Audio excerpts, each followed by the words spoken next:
Alright, untuk orang pertama kita nak bertanya sikit. Sebelum tu, perkenalkan diri dulu, stokis dari area mana dan juga berapa pengalaman sepanjang berkhidmat dengan Kopi Mamu. Okay, nama saya Zul Izwan, boleh panggil Izwan lah. Saya daripada Stoki Kulim. Saya jaga kawasan Bebelah Utara lah. Daripada Perlis sampai ke Perak lah. Okay, pengalaman duduk berniaga ni hampir dekat 5 tahun dah lah. Punya cawangan bagi Kopi Mamu dekat tepi Kulim.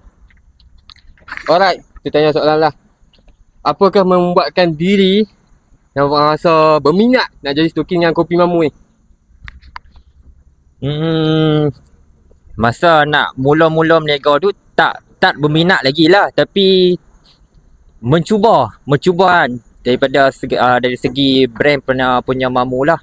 Kita mencubalah, tak mula-mula tu tak berminat lagi. Bila dah berniaga sebulan sampai ke 6 bulan, dah nampak dah daripada segi berniaga tu ada peningkatan lah.